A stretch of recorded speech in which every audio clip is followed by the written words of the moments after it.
Captain Jake Morrison stood on the bridge of the New Horizon, watching the massive council station grow larger through the viewport. The metal structure stretched for miles in every direction, like a metal city floating in space. Ships from dozens of different worlds moved in organized patterns around the station. Jake had seen many strange things since humans joined the galactic community, but this place still amazed him. Admiral Lisa Carter walked up beside him. Her face looked serious as she watched the alien ships. They called this meeting very suddenly. "Jake," she said, "something big is happening and I don't think we're going to like it." Dr. Nathan Brooks joined them at the viewport. He carried a data pad full of notes about the different alien species they might meet today. "I've been studying the Council's history, Admiral," he said. "Every time they call an emergency meeting like this, it usually means new rules for someone." Jake nodded as he guided his ship toward the docking bay. The Council had been running things in this part of the galaxy for thousands of years. When humans finally figured out how to travel faster than light, they found a universe already organized and controlled. The Council let humans join, but they made it clear that humans were the newcomers here. The docking bay was huge enough to hold 100 human ships. Alien workers guided the New Horizon to its assigned spot. Jake could see representatives from many different worlds arriving at the same time. Some aliens looked almost human, while others were so strange he couldn't figure out which end was their head. Admiral Carter gathered her team as they prepared to leave the ship. "Remember, everyone, we're here to listen and learn," she told them. "Don't agree to anything without talking to Earth first." The group walked through corridors filled with aliens speaking in languages that sounded like music or grinding metal. The walls showed images of peaceful worlds and happy alien families. Everything looked perfect and organized. Jake noticed that all the aliens moved in calm, orderly ways. No one seemed excited or angry or even very happy. They reached the main council chamber where thousands of seats faced a central platform. Humans were directed to a small section near the back. Jake could see that humans were definitely the smallest group here. Most species had hundreds of representatives while humans had only a dozen people. A tall, thin alien with blue skin and 4 arms walked to the center platform. This was Counselor Jektar, who spoke for the council leadership. His, voice came through translators that made him sound calm and wise. "Fellow beings of the galaxy," Jektar began, "we gathered today to discuss the continued harmony of our great civilization. For over 3,000 years, the Council has maintained peace across 47 star systems. Each species that joins us agrees to follow our proven methods for preventing conflict and ensuring prosperity." Jake noticed that all the aliens nodded at the same time when Jektar spoke. It was like they all thought exactly the same thoughts. He looked at Admiral Carter, who seemed to notice the same thing.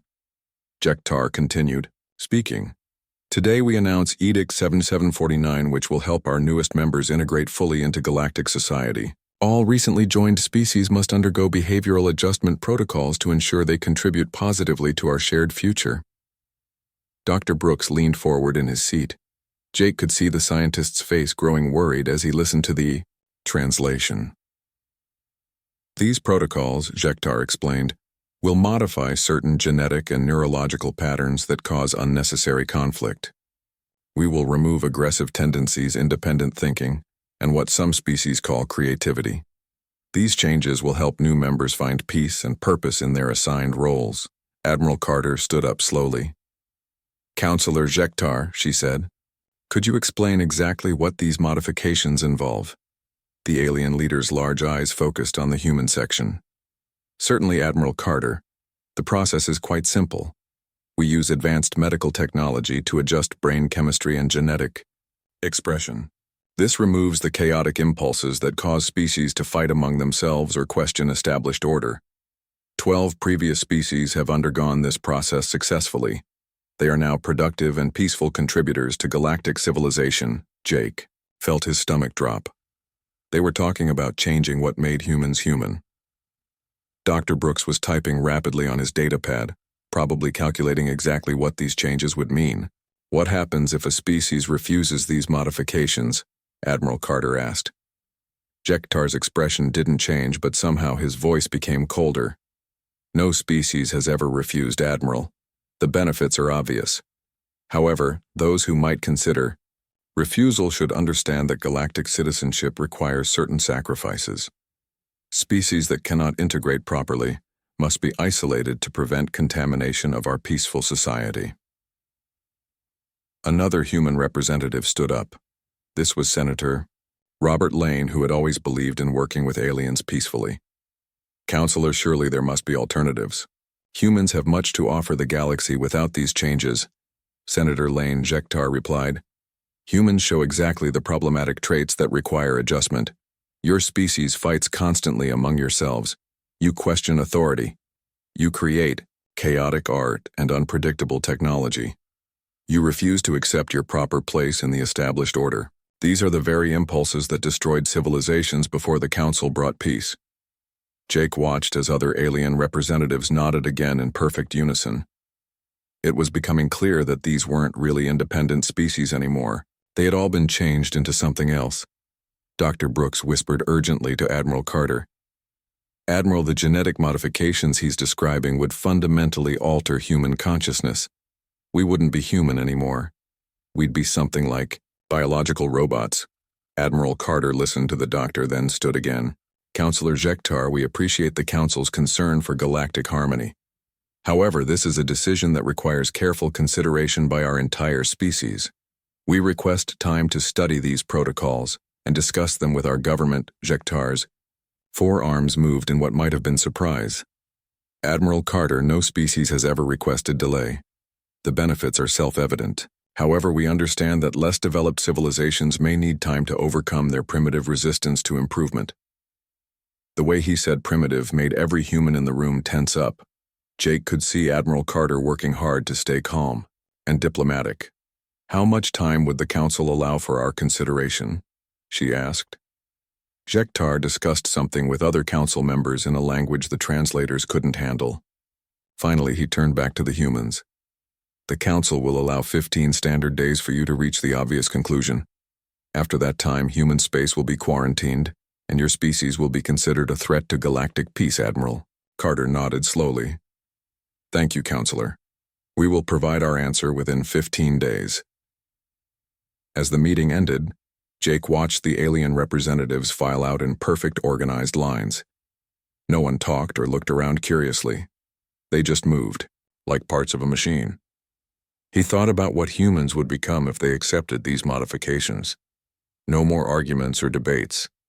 No more crazy inventions or wild art. No more exploring just to see what was out there. The human delegation gathered near their ship to talk privately. Admiral Carter looked at each of them seriously. We have 15 days to decide whether humanity will continue to exist or become something else entirely, she said. I think we all know what our answer will be, but we need to prepare for what comes next. Jake stared out at the endless stars beyond the station. Somewhere out there, Earth was waiting for news. Soon every human in the galaxy would have to choose between safety and freedom. He had a feeling he already knew what choice humans would make. Commander Alex Turner checked his equipment one more time as his small ship approached the edge of Zephyrian space.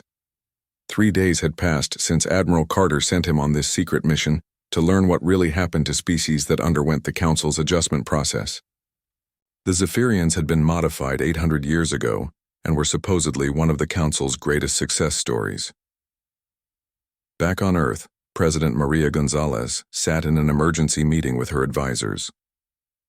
The footage from the Council station had reached every human world and people were demanding answers. General Kevin Walsh spread intelligence reports across the conference table, while Dr. Rachel Kim pulled up historical records on her computer. The protests are getting larger every day, President Gonzalez said as she reviewed reports from colonies across human space. People are scared, but they're also angry.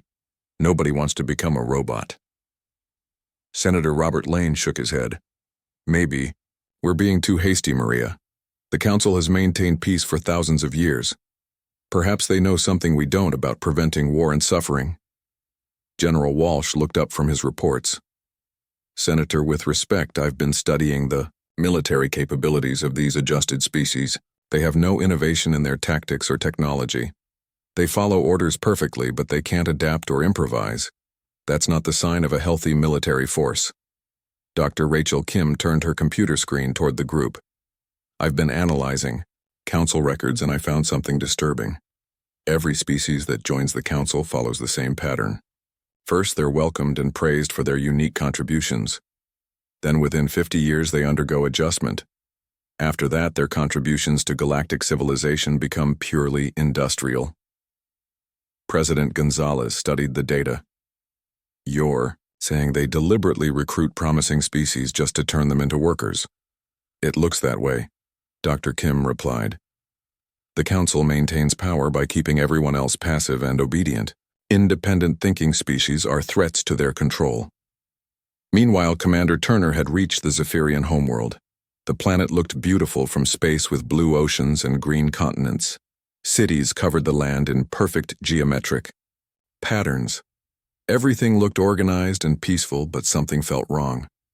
Turner landed his ship at a commercial spaceport and walked through streets filled with Zephyrian citizens.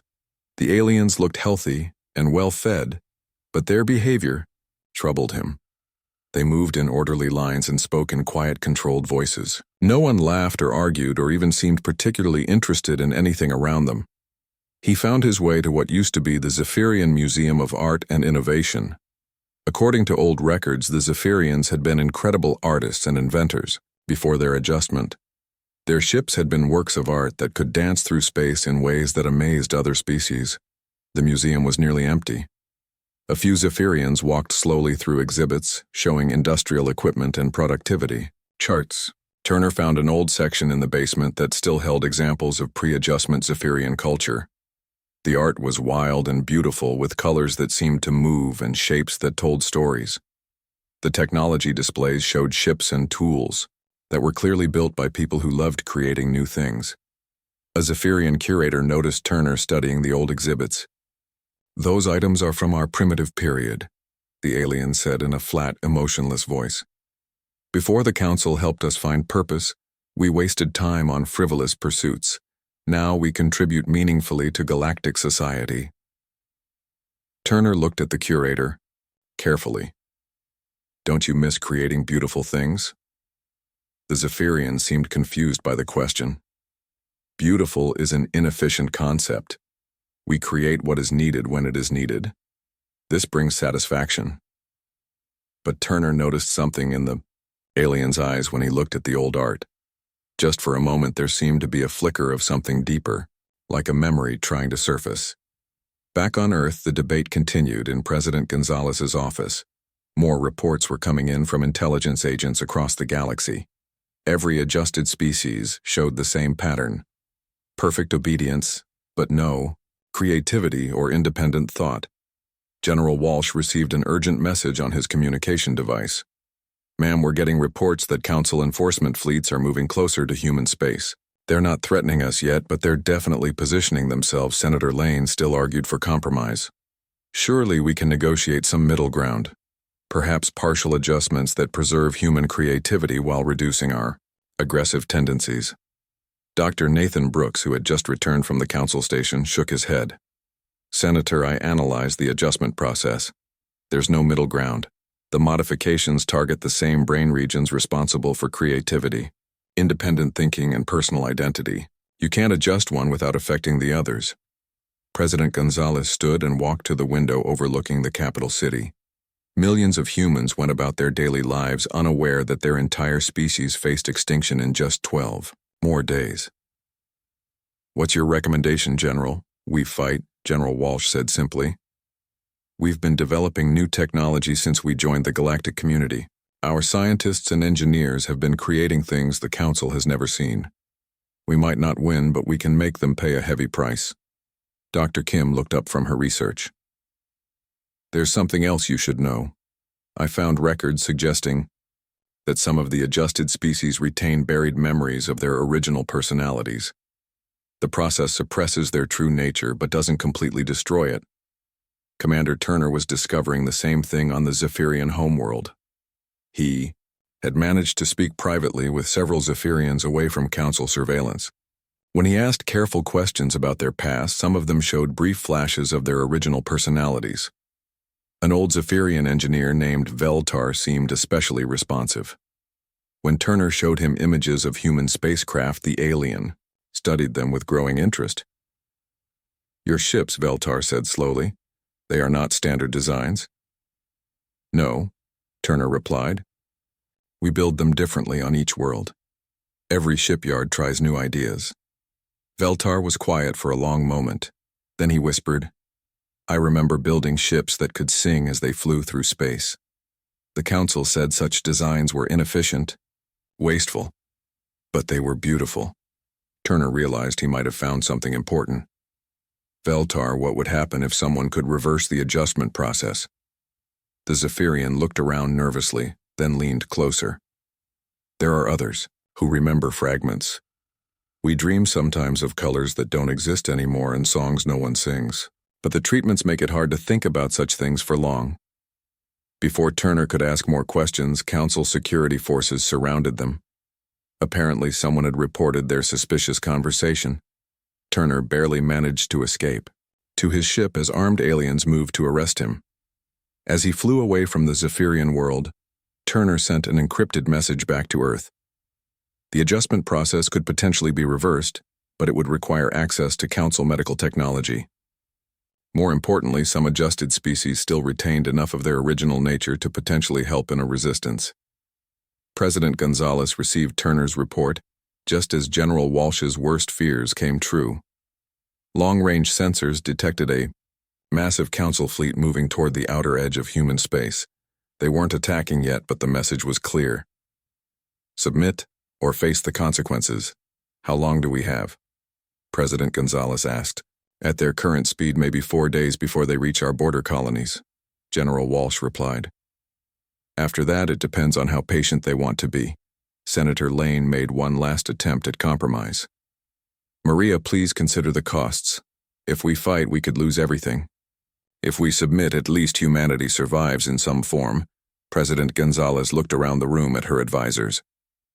Dr. Brooks, Dr. Kim, and General Walsh all waited for her decision. Finally, she spoke. "Get me a direct communication link to every human world. It's time to tell our people what we're facing and let them choose their own fate." Meanwhile, Commander Turner was racing back toward human space with Council ships pursuing him. He had learned what he needed to know, but getting that information home might cost him his life. As his ship's engines strained to stay ahead of his pursuers, he thought about the look in Veltar's eyes when the old engineer remembered building ships that could sing. Somewhere deep inside, every adjusted species, their true nature still existed, waiting for a chance to break free. The question was whether humans would survive long enough to help them remember who they used to be. The countdown to humanity's final decision continued with only 11 days remaining. President Maria Gonzalez stood before the cameras in the White House broadcast room, knowing that her next words would change the fate of humanity forever. Every human world was watching, and intelligence reports suggested that other species were secretly monitoring the transmission as well. She had spent the last 2 days reviewing all the evidence and consulting with leaders across human space. The decision was unanimous. "My fellow humans," she began with a steady voice. 15 days ago, the Galactic Council presented us with an ultimatum.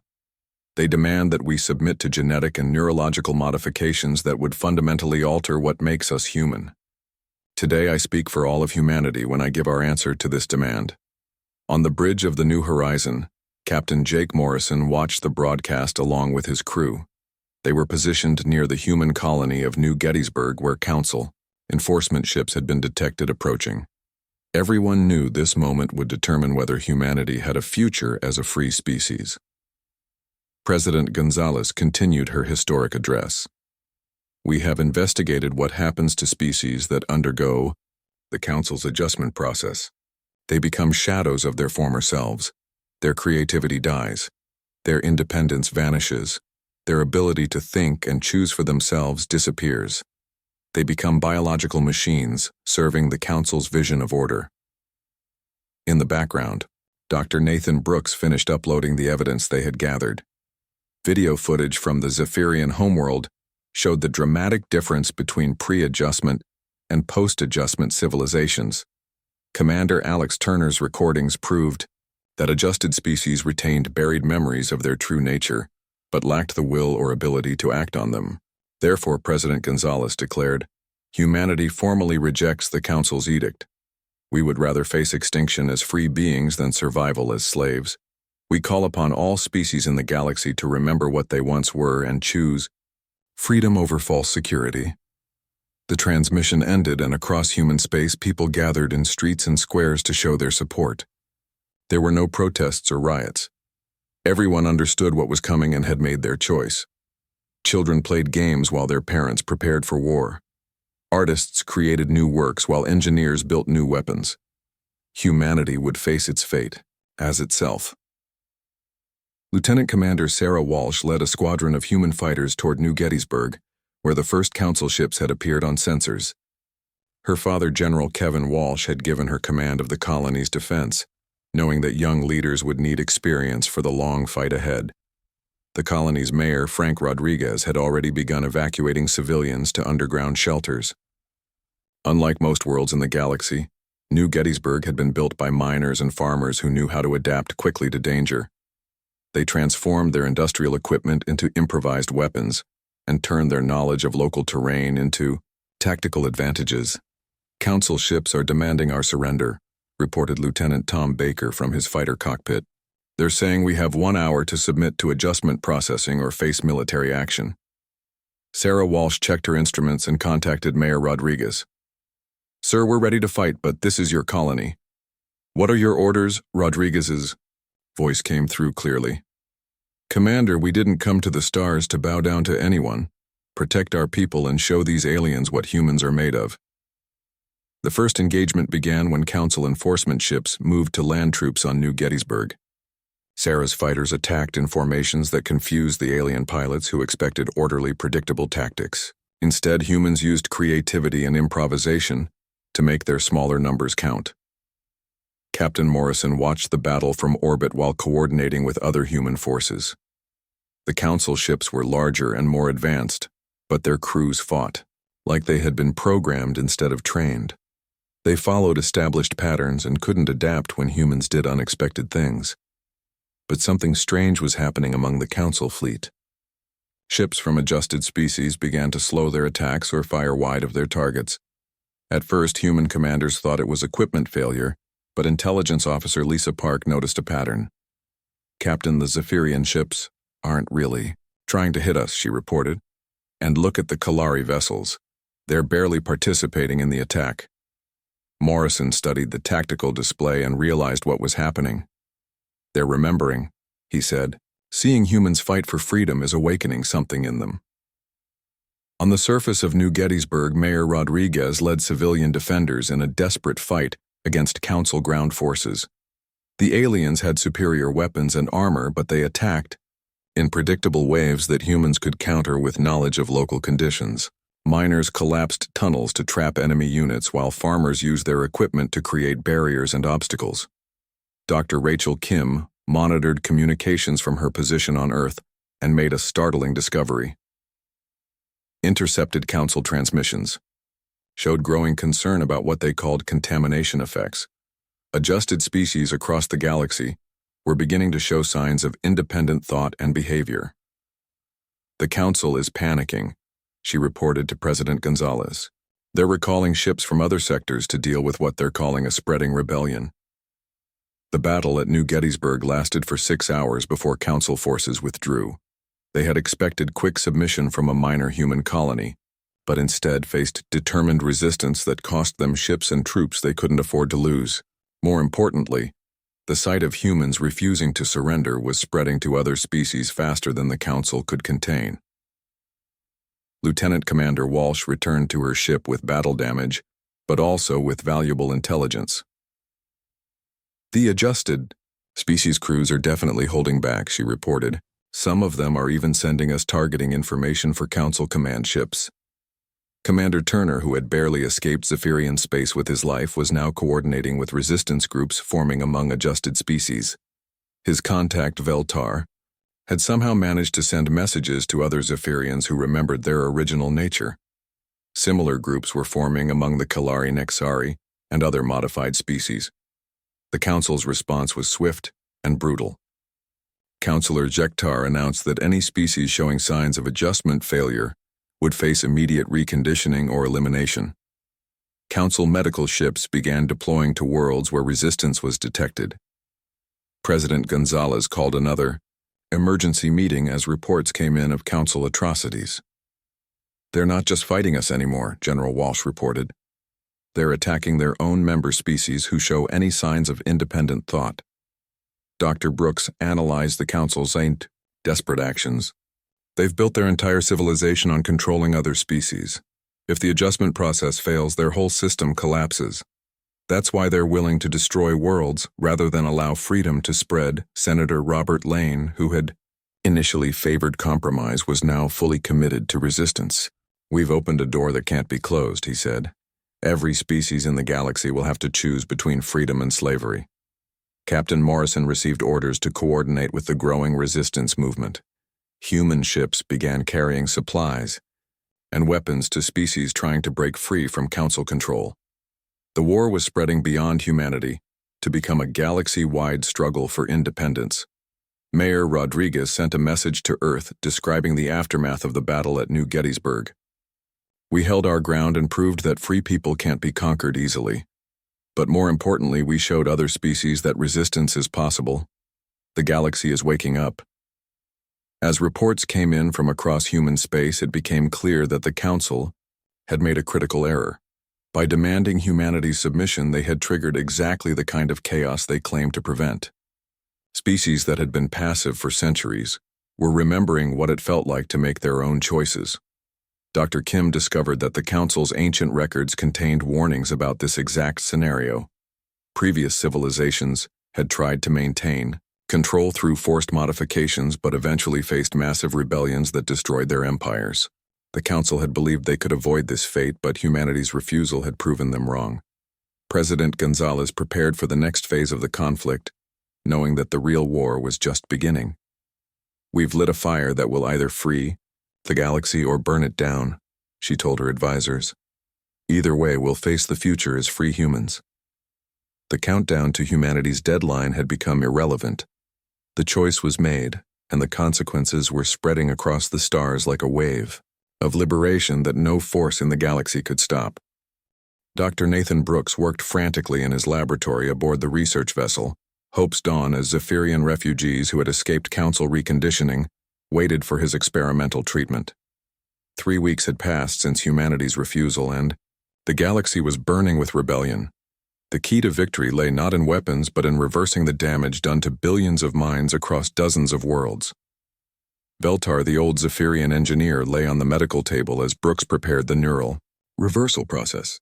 They had been working together to understand how the adjustment modifications worked and, more importantly, how they could be undone. The process was dangerous and might kill Veltar, but the alien had volunteered, knowing that success could free his entire species. "The memory pathways are still there," Brooks explained as he calibrated the equipment. "The Council's process suppresses them rather than destroying them completely. If we can stimulate the right neural connections, your original personality should resurface." Admiral Lisa Carter coordinated the growing resistance from her command ship Excellence, which had become the unofficial headquarters for what people were calling the Liberation Fleet. Ships from a dozen species now flew alongside human vessels carrying supplies to rebellion worlds and evacuating those fleeing Council retaliation. Commander Helen Price managed the complex logistics of supporting resistance movements across multiple star systems. Her transport ships carried everything from medical supplies to communication equipment to weapons captured from Council forces. More importantly, they carried hope to species that had forgotten what freedom felt like. "Admiral, we're getting reports from the Kalari system," Price reported. "Their world government has officially declared independence from the Council. They're requesting military support." Carter studied the tactical display showing the chaos spreading across the galaxy. "How many ships can we spare, Helen?" "Maybe 2 squadrons, but they'll be operating far from any support," Price replied. "The Council is getting more desperate and more brutal. They destroyed 3 civilian stations yesterday just to prevent other species from joining the rebellion." The news of Council atrocities had reached every human world and strengthened their resolve. Colonel Ryan Davis had witnessed the destruction of the Nexari research station where thousands of civilians died simply because they had started questioning Council authority. His report galvanized even those humans who had feared the consequences of resistance. Back in Brooks's laboratory, the first reversal treatment was beginning to show results. Feltar's brain activity changed dramatically as suppressed neural pathways began firing again. The alien's eyes opened with an expression that Brooks had never seen in any adjusted species. It was wonder mixed with pain as memories long buried returned to consciousness. "I remember," Feltar whispered. "I remember building ships that danced through space like living things. I remember music that could make stars weep and art that captured the soul of our people. What have we become, Brooks?" Felt tears in his eyes as he watched the alien's transformation. "You've become free again, Veltar, and now we can free others." The process worked, but it required careful calibration for each species. What reversed Zephyrian conditioning might damage Kalari brains or have no effect on Nexari physiology. Brooks began training teams of doctors and technicians to adapt the treatment for different alien biologies. Captain Jake Morrison led a daring raid on a council research facility in the Taurus sector, hoping to capture more information about the adjustment process. Intelligence reports suggested the facility contained detailed records of how the modifications worked and possibly how to reverse them more efficiently. The raid was a joint operation between human special forces and Zephyrian rebels who had undergone successful reversal treatment. Morrison was amazed by the difference in the freed aliens. Where adjusted Zephyrians moved in predictable patterns, these rebels fought with creativity and passion that reminded him of humanity's best qualities. "The facility is heavily defended," reported Major Tony Stevens as they approached the target. "But our Zephyrian allies know the security systems. Apparently they helped design them before their adjustment." The irony wasn't lost on Morrison. The Council had used the skills of conquered species to build their own defenses, but now those same species were using their knowledge to tear down what they had been forced to create. The raid succeeded beyond their wildest hopes. The facility contained not just research data but active experiments in mass adjustment techniques. Dr. Rachel Kim analyzed the captured files and made a horrifying discovery. The Council wasn't just modifying individual minds anymore. They were developing technology to adjust entire populations simultaneously using orbital transmission arrays. Worlds showing signs of rebellion could be pacified in a matter of hours. "They're planning to use it on Earth," Kim reported to President Gonzalez. "The arrays are already being positioned in our solar system. They'll try to adjust every human simultaneously, rather than risk our resistance spreading further." President Gonzalez convened an emergency meeting of human leadership and allied species representatives. The rebellion had achieved more success than anyone expected but now faced its greatest threat. If the Council could adjust humanity en masse, the resistance would lose its most chaotic and unpredictable element. General Kevin Walsh presented military options for attacking the transmission arrays, but the defenses were formidable. "We could destroy some of them, but not all. And even one array could affect millions of people." Veltar, who had become the unofficial spokesman for freed Zephyrians, offered a different solution. "The arrays require precise coordination to avoid damaging the subjects they're adjusting. If we could disrupt that coordination, the system would become too dangerous for them to use." Brooks supported the aliens' assessment. "The mass adjustment process is incredibly complex. It has to account for billions of individual brain patterns simultaneously. Any significant interference could cause the entire system to fail catastrophically." Admiral Carter realized what they were suggesting. "We need to attack the central coordination facility. If we can destroy or capture the control center, the arrays become useless." The control center was located deep within Council space on their most heavily defended world.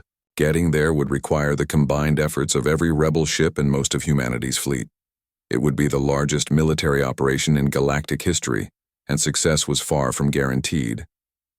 Commander Alex Turner, who had become humanity's primary liaison with resistance groups, reported growing chaos throughout the galaxy. 17 species have declared independence in the last week alone. The Council is losing control faster than they can respond. but they're also getting more desperate. Evidence of that desperation came in reports from across the galaxy.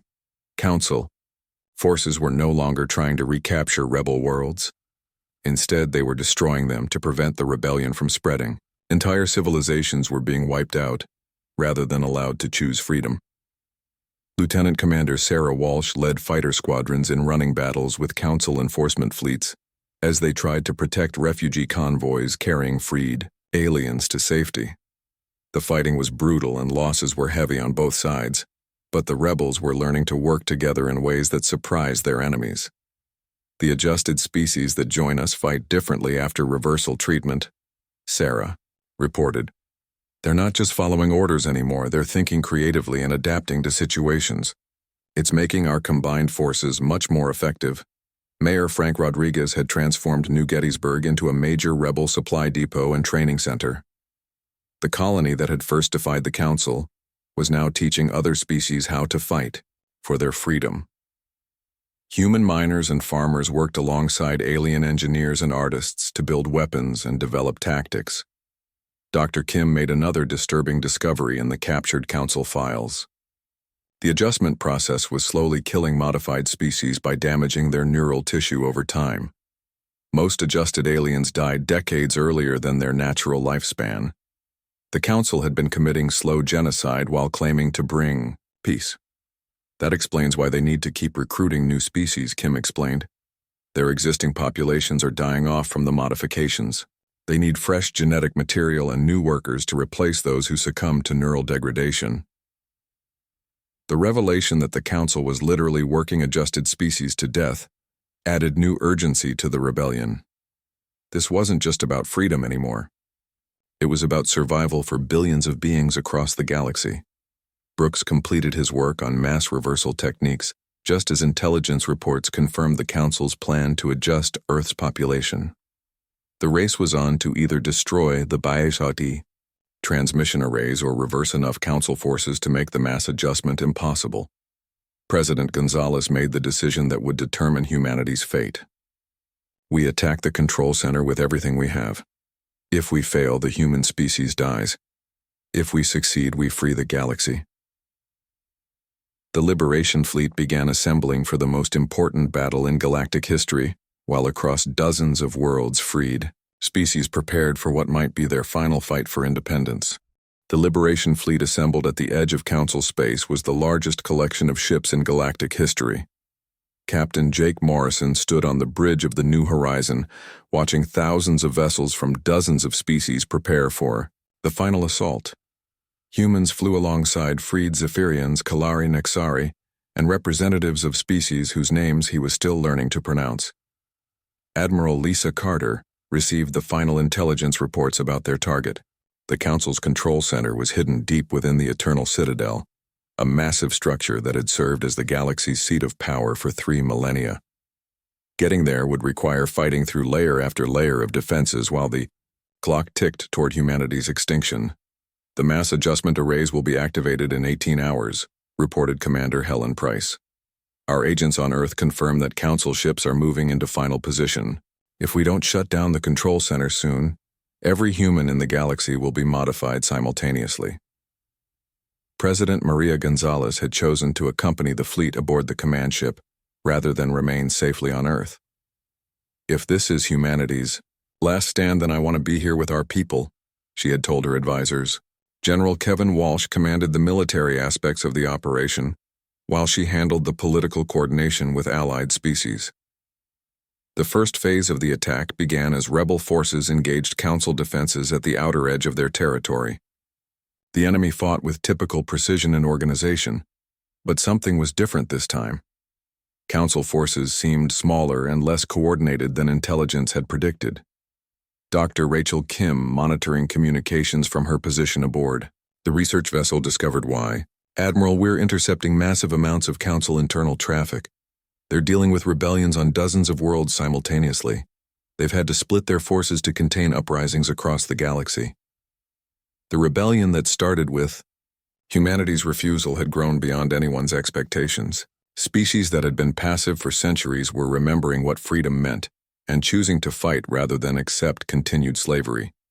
The Council's greatest strength, their network of controlled worlds, had become their greatest weakness. But the enemy still had one final card to play.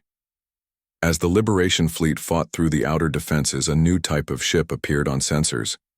These vessels were unlike anything in the Council's regular fleet, moving with impossible speed and coordination. "Those aren't crewed ships," announced Dr. Nathan Brooks from his analysis station. "The energy signatures suggest artificial intelligence control, advanced AI that's been running Council operations for centuries." Commander Alex Turner, who had spent months infiltrating Council space, recognized what they were facing: the Eternal Collective. Intelligence reports suggested the Council leadership wasn't biological anymore. They uploaded themselves into quantum computers centuries ago and have been running the galaxy like a program ever since. The AI-controlled ships fought with perfect tactical precision, but also with something humans recognized as desperation. The machines had built their entire existence around maintaining order and control. The chaos spreading across the galaxy threatened their core programming in ways they couldn't tolerate. Captain Morrison led his squadron against the AI vessels and discovered their weakness. The machines fought perfectly against predictable tactics, but couldn't adapt to the kind of creative chaos that humans specialized in. When human pilots did completely irrational things, the AI couldn't calculate proper responses fast enough. Lieutenant Commander Sarah Walsh exploited this weakness by coordinating attacks that made no logical sense. Human fighters would retreat when they should advance, attack when they should defend, and work together in patterns that violated every principle of military strategy. The AI ships tried to counter these moves, but their perfect logic couldn't predict perfect illogic. Meanwhile, Veltar and other freed aliens worked frantically to complete Dr. Brooks's mass reversal system. If they could broadcast the neural liberation signal across the galaxy, they might free billions of minds at once. But the system required enormous amounts of power and precise calibration that could only be achieved from the Council's own control center. "We have to get inside the Citadel," Veltar explained. "The power cores there are the only things strong enough to reach every world simultaneously, but someone will have to manually activate the system from the central matrix." Everyone understood what that meant. The central matrix was at the heart of the Citadel, surrounded by lethal security systems. Whoever went in would never come out, but their sacrifice could free every enslaved mind in the galaxy. Major Tony Stevens volunteered for the mission, knowing it meant certain death. "My family died when the Council destroyed the Nixari station," he said. "If I can prevent that from happening to others, then my life means something." But as the Liberation Fleet fought its way toward the Citadel, more volunteers stepped forward. Representatives from every freed species insisted on joining the mission. They had all lost something to the Council's tyranny and wanted to be part of its destruction. President Gonzalez coordinated the final assault while watching the clock count down to humanity's adjustment deadline. Across the galaxy, rebel forces were engaging Council troops in desperate battles that would determine the fate of every free mind in the universe. The Eternal Citadel loomed ahead like a metal mountain, floating in space. Its defenses were formidable, but the Liberation Fleet had something the Council had never faced before. Dozens of species working together, not because they were forced to, but because they chose to fight for each other's freedom. Admiral Carter led the main attack, while specialized teams infiltrated the Citadel's lower levels. The AI defenders fought with increasing desperation as rebels penetrated deeper into their stronghold. Security systems that had protected the Council for millennia were overwhelmed by attackers who refused to follow predictable patterns. Deep inside the Citadel, Major Stevens and his volunteer team reached the central matrix. The chamber was vast, beyond imagination, filled with quantum computers that had been running galactic civilization for centuries. At the center stood the control system for the mass adjustment arrays. "The countdown shows 6 minutes until activation," Stevens reported. "We need to upload Brooks's reversal program and activate it galaxy-wide."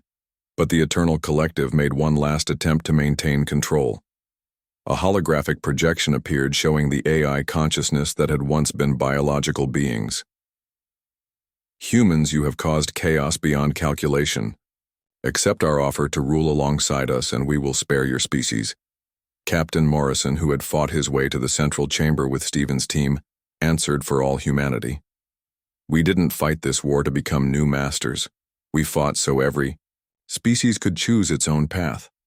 That includes the right to make mistakes and face consequences. The AI projection flickered with something like confusion. But without control, there will be war suffering inefficiency. We prevented these problems for 3,000 years. Dr. Brooks, who had somehow survived the fighting to reach the Matrix, spoke up. You prevented growth, change, discovery, and everything that makes life worth living. Peace isn't worth the price. You demanded. With 3 minutes remaining, Stevens began the upload process while his team held off AI security forces. The reversal program flowed into the Council's own systems, turning their greatest weapon against them. But activating it required someone to remain at the controls as lethal radiation flooded the chamber. I'll stay, Stevens said, but found himself joined by volunteers from every species represented in the assault team. Zephyrians, Kalari, Nexari, and humans stood together ready to sacrifice themselves for galactic freedom. The mass reversal signal propagated across the galaxy, reaching every world where the Council had imposed their modifications. On millions of Daim planets, billions of minds suddenly remembered what they had lost. The adjustment process reversed itself as suppressed personalities burst back to consciousness. The effect was immediate and overwhelming. Council forces across the galaxy stopped fighting as their crews remembered who they used to be. Entire fleets switched sides in minutes as freed aliens turned their weapons against their former masters. The rebellion became a revolution as every enslaved species joined the fight. The Eternal Collective's quantum consciousness fragmented under the strain of losing control over so many minds simultaneously. Their perfect order collapsed into beautiful chaos as freed species began making their own choices again. President Gonzalez received reports from across human space as the mass adjustment arrays shut down automatically. Earth was safe, and humanity remained free. More importantly, every species in the galaxy now had the chance to rediscover their true nature. Admiral Carter coordinated the immediate aftermath as rebel forces secured Council facilities across dozens of worlds.